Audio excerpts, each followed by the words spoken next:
성탄맞이 특별 새벽기도회 두 번째 날을 맞았습니다. 이 시간 주신 주의 말씀을 함께 보시겠습니다. 빌립보서 2장 6절에서 8절까지의 말씀입니다. 이 말씀을 우리가 다 함께 한 목소리로 합독하도록 하겠습니다. 자, 시작. 그런 근본 하나님의 본체시나 하나님과 동등됨을 취할 것으로 여기지 아니하시고 오히려 자기를 비워 종의 형체를 가지사 사람들과 같이 되셨고 사람의 모양으로 나타나사 자기를 낮추시고 죽기까지 복종하셨으니 곧 십자가에 죽으심이라. 아멘. 성탄절을 앞두고 예수를 깊이 생각하라고 하는 주제를 가지고 우리가 지금 한 주간 동안에 특별한 새벽 기도회를 열어가고 있습니다. 올해 들어 최강 한파라고 하는 이 추위 속에서 시작한 이 기도의 자리가 참 은혜롭고 귀합니다. 저도 그동안 많은 기도 생활을 해 보았습니다마는 그 기도라고 하는 것이 너무 쉽고 편안하면 도리어 기도가 되지 않을 때가 많았습니다. 어떤 문제를 안고 기도의 자리로 들어갈 때, 혹은 비바람 속에서 돌아갈 때, 또 방해와 시험이 많을 때 그 기도의 자리에 들어갔을 때 더 큰 은혜, 더 큰 하나님의 말씀을 만났던 그런 경험이 많았음을 생각해 보게 됩니다. 그때에 주시는 하나님의 은혜가 참 남다른 것이죠. 이번 이 특세도 바로 그러한 은혜의 시간들, 또 자리가 아니겠는가 하는 생각을 가지게 됩니다. 그런 하나님의 본체셨지만은 자기를 비워 종의 형체를 가지고 이 땅에 내려오셨다 말씀하고, 그것은 바로 십자가를 지기 위함이셨다라고 말씀을 하고 있는 것입니다. 이번 이 특세를 준비하면서 사복음서를 읽고 또 읽었는데요. 그러면서 예수님을 깊이 묵상해 보았습니다. 인간의 몸을 입고 이 땅에 오셨다. 종의 형체를 가지고 이 땅에 오셨다. 그리고 십자가를 지었다 말씀을 하시고 그 길을 가셨는데, 굳이 그렇게 하실 필요가 있으셨을까 하는 생각이 들었습니다. 굳이 이렇게까지 해서 우리 주님께서 얻으실 것이 무엇인가를 생각해 보았습니다. 누가복음 19장 10절에 보면 인자가 온 것은 잃어버린 자를 찾아 구원하려 함이니라 라고 말씀하고 있습니다. 과연 우리가 그만한 가치가 있을까 하는 생각을 해보았습니다. 과연 그렇게 하늘 보좌를 버리시고 이 땅에 오셔서 종의 형체를 가지시고 자기 목숨을 십자가에 바칠 만큼 그렇게 우리가 대단한 존재인가 그런 생각을 할 때가 있습니다. 우리가 신앙생활을 하다 보면 이런저런 모습들을 보게 되고 또 그걸 앞에서 내 자신도 돌아보게 되는데, 고작 내가 이것밖에 되지 않은가 하는 생각을 가질 때가 있고, 또 누군가의 그런 신앙생활의 모습을 보면서 고작 이것밖에 안 되는 사람이었나 하는 생각을 또 가질 때가 있는 것입니다. 우리가 과연 그만한 가치가 있는 존재인가 하는 생각을 되새기게 되는 것이죠. 그런데 무엇이든지 그것의 가치는 어떤 값을 치르냐에 달려 있는 것입니다. 그 지불 값을 보면 그 가치를 알게 되는 것이죠. 주님은 참 우리를 후하게 쳐주신 것 같습니다. 하나님 아버지께서는 자기 목숨보다 더 귀하게 여기는 그 독생 성자를 우리 대신 십자가에 달리게 하셨으니까요. 대신 죽게 하셨습니다. 그 값이 참으로 어마어마하다는 생각이 자꾸만 듭니다. 고작 이것밖에 안 되는 기도 생활이고, 고작 이것밖에 되지 않는 예배 생활이고, 고작 이것밖에 되지 않는 봉사 생활인데, 그럼에도 불구하고 주님께서는 괜찮다 하시면서 우리의 기도를 후하게 갚혀주시고, 우리의 예배를 후하게 갚혀주시고, 우리의 봉사를 참 후하게 갚혀주신다는 생각을 합니다. 그렇게 복음은 원래 말도 안 되는 사건인 것입니다. 그래서 우리는 참 감격스럽고 고맙다는 생각을 가지게 됩니다. 하지만 그 놀라운 사실임에도 불구하고 우리가 신앙생활을 하다 보면 또 시간이 거듭되면 될수록 그 감사와 감격은 사라지는 것 같습니다. 자꾸만 억울한 생각이 들고, 자꾸만 서운한 생각이 들고, 자꾸만 내가 대접받지 못한다는 생각에 빠져들 때가 참 많은 것입니다. 그렇게 우리는 은혜의식은 사라지고 공로의식에 빠져들 때가 있습니다. 공로의식에 우리가 사로잡히게 되면 자꾸만 우리는 자기 자랑의 유혹에 들 때가 많습니다. 그렇게 공로의식이나 또 자기 자랑에 빠지게 되면 우리는 자꾸 권리의식에 빠져들게 돼요. 권리를 주장하게 된다는 것이에요. 그러면 우리는 영적으로는 철저히 무능력한 상태에 빠져들게 되는 것을 보게 됩니다. 그렇게 되면 주님께서 주신 어떠한 사명도 감당할 수 없게 되는 형편에 빠져들게 되는 것입니다. 도리어 하나님의 그 일을 수행할 수 없는 자리에 빠져들게 되고, 하나님 나라 일에 통로가 아닌 도리어 방해가 될 수도 있다는 사실입니다. 그래서 하나님 나라 일은 철저하게 겸손함으로, 그리고 은혜의식을 가지고 감당해야 하는 것입니다. 그렇지 않으면 내가 좋은 편을 선택했고 주님께서 주신 좋은 기회를 맞았지만은 그걸 잃어버리게 된다는 거예요. 그걸 빼앗기게 된다는 사실입니다. 어떠한 좋은 것도 시험을 받게 되어 있습니다. 유혹을 받게 되어 있는 거예요. 사단이가 와서 옆에서 폄하를 합니다. 지금 하나님이 너에게 준 그것은 보잘것없는 것이다. 형편없는 것이다. 그리고 그것에 대하여 자꾸만 의심하게 되는 생각이 드는 거예요. 하지만 마리아는 그 좋은 편을 선택한 것을 빼앗기지 않고 놓치지 않았던 것이죠. 왜냐하면 내가 또 언제 주님을 대접해 드릴 수가 있을까? 주님을 섬길 수가 있을까? 하는 그런 간절함이 그걸 붙들게 했다는 것입니다.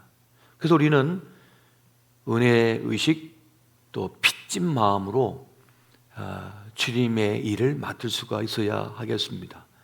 빚진 마음이 없이는 어떤 것도 오래 갈 수가 없기 때문에 그렇습니다.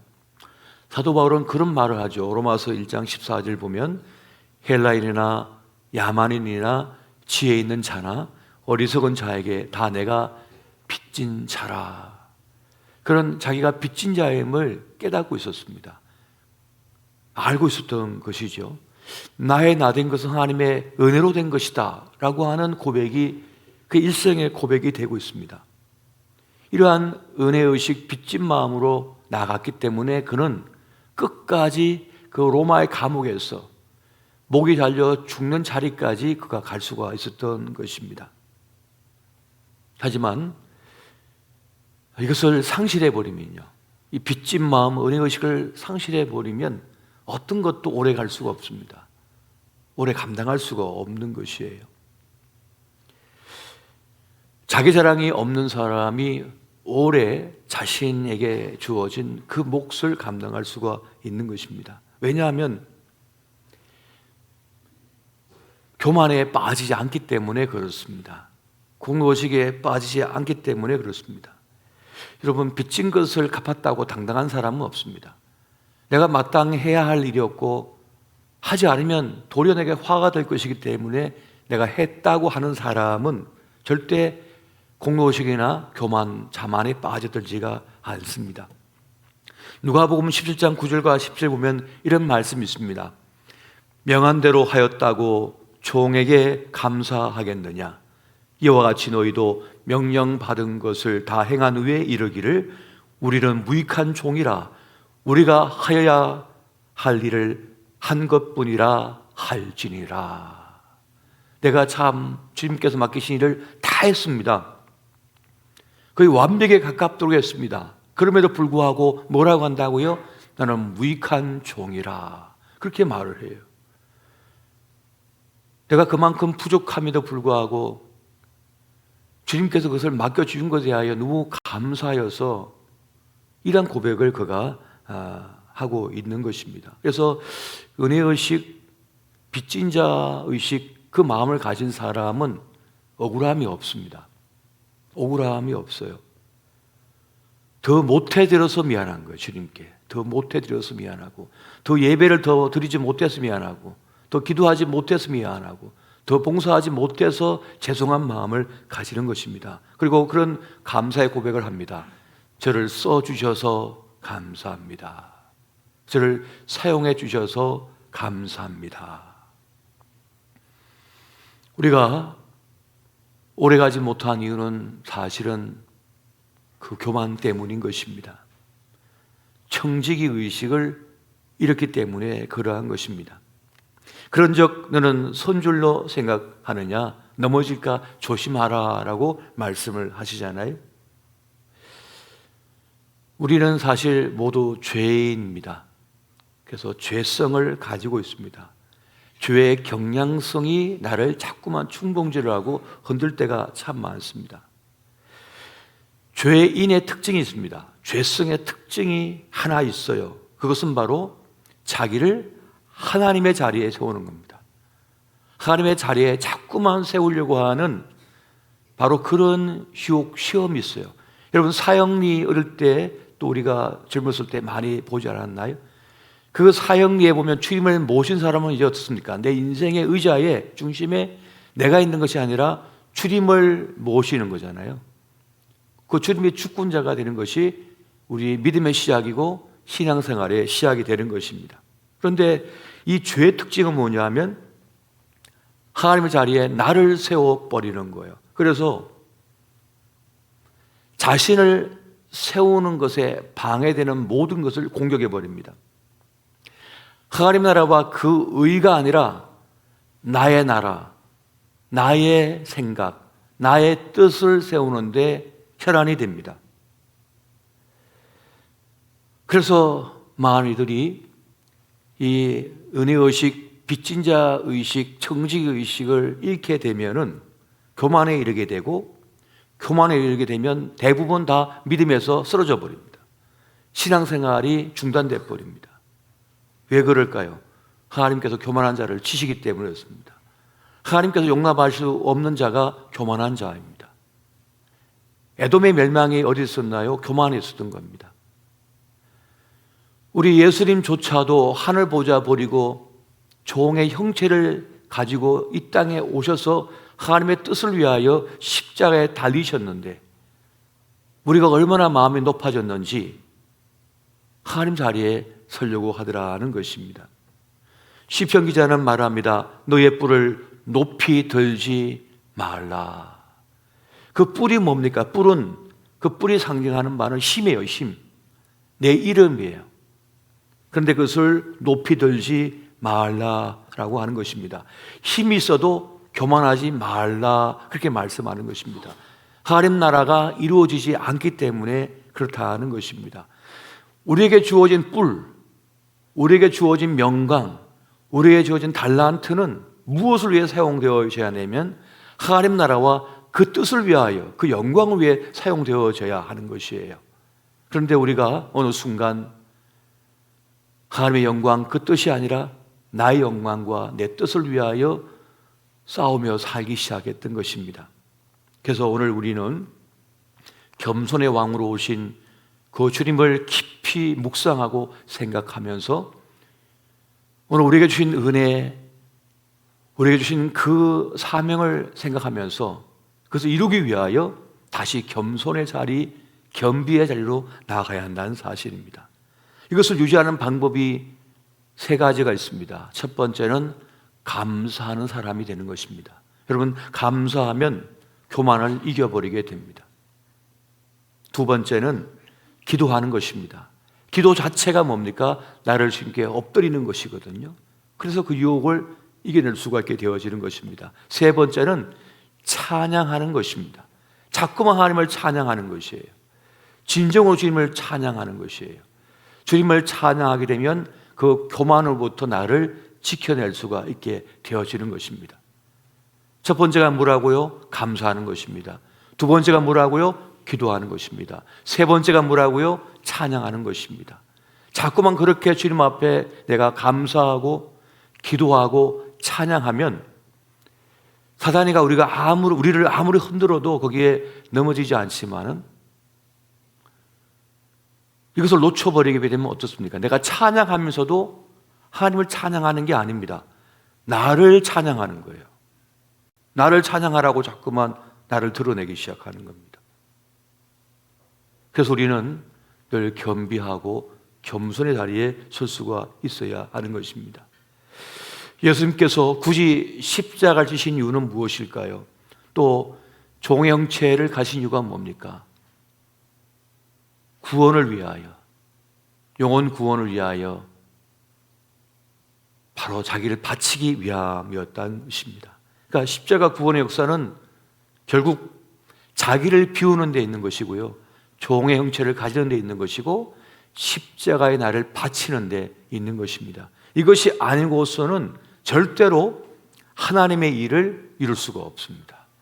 절대 하나님의 일을 이룰 수가 없습니다. 어떤 봉사, 어떤 성문을 해도 마찬가지인 것입니다. 나를 비우지 않으면, 나를 내려놓지 않으면 그 일을 수행할 수가 없어요. 종의 형체를 가지지 않으면 내가 주님의 종이다 라고 하는 마음이 없으면 절대로 그 일을 감당할 수가 없습니다. 그러면 여러분,